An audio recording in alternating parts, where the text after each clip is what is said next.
ఆ,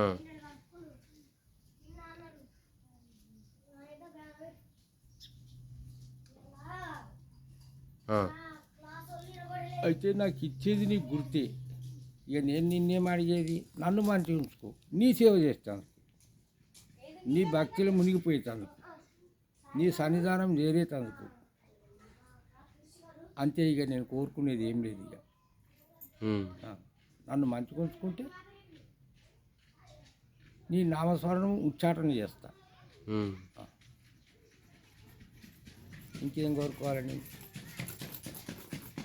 నన్ను నీలోన ఐక్యం చేసుకో, నేను కోరుకునేది అది. నీ పాద సన్నిధికి నన్ను చేర్చుకో.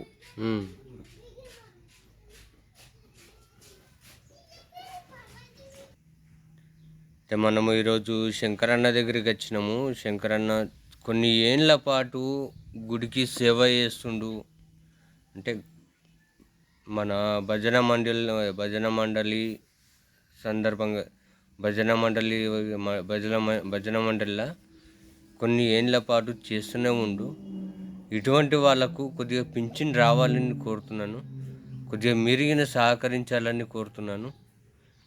మళ్ళీ శంకరన్న ఇంకో మాట ఏమంటుండంటే, దేవుణ్ణి మొక్కమంటుండు. దేవుణ్ణి ప్రతి ఒక్క దేవుణ్ణి మొక్కమంటలే. ప్రతి ఒక్క దేవుడు, ముక్కోటి దేవతలు అంతా ఒకటే అంటుండు. 84 లక్షల జీవరాశుల మానవ జన్మ ఉత్తమమైంది. 84 లక్షల జీవరాశులలో 4 లక్షల నరజాతి ఉత్తమమైన మానవ జన్మ ఇది. మంచి జన్మ. మంచి తెలుసుకునేది ఇప్పుడే, చెడు తెలుసుకునేది ఇప్పుడే. అన్నీ తెలుసుకొని మంచి నడవడి నడచడం మానవ జన్మ. అమ్మా, సంతోషం ఉన్న ప్రజలకు మంచి సంకేతం అందించినవి. అయితే 20 లక్షల వృక్షాలు, వృక్షజాతులు అంటారు అవి. 20 లక్షలు. 4 లక్షల నరజాతి, పక్షి వర్గం 10 లక్షలు, నీళ్ళలో తిరిగేటి 9 లక్షలు, జలమందు 4 లక్షలు, జలచరములు 11 లక్షల పరగ క్రిమి కీటక వర్గాలు. క్రిమి కీటకాలు 11 లక్షలు. 11 లక్షలు మొత్తం అన్ని కలుపుకుంటే 84 లక్షల జీవరాశులు.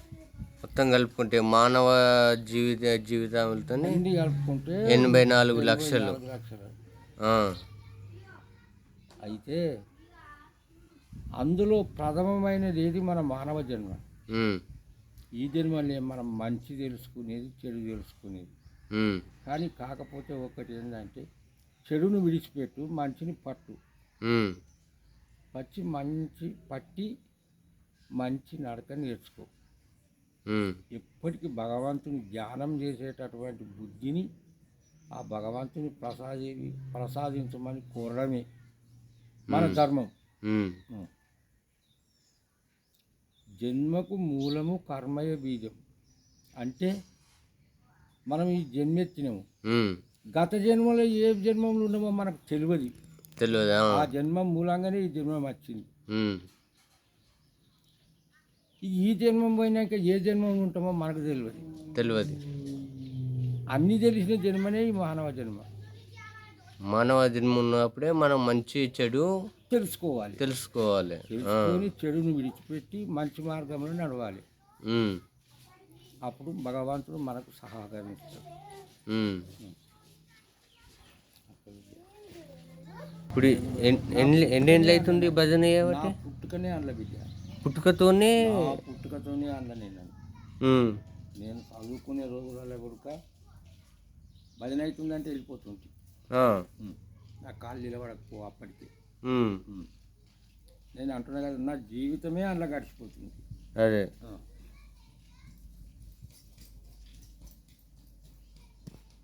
మొదలయ్యి ఎన్ని రోజులు అవుతుంది ఇప్పుడు? చిన్నప్పటి నుంచి మొత్తం నా ఇప్పుడు ఇది పుట్టుకనే అందులో, పుట్టుకనే అందులో. నా పుట్టుకనే అందులో, జీవితమే అందులో గడిచిపోతుంది భగవంతుని ధ్యానంలో. ఉమ్. ఉమ్. భగవంతుడి జ్ఞానంలో.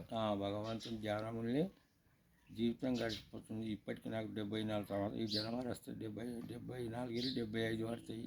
ఉమ్. ఇప్పటిదాకా కూడా భగవంతుని దూర్చండి, ఏడ సప్పుడైనా కాలు నిలబడదు. ఉమ్. కనీసం ఒక అర్ధగంట గంటనన్నా ఉండేస్తా. ఉమ్.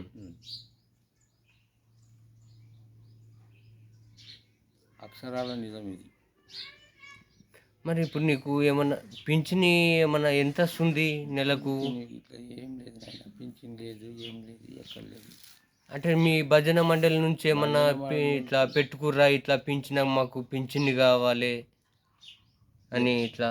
పెట్టుకోలే, ఎవరు రాలేదు, ఈ విధంగా అడగలేదు, పెట్టలేదు.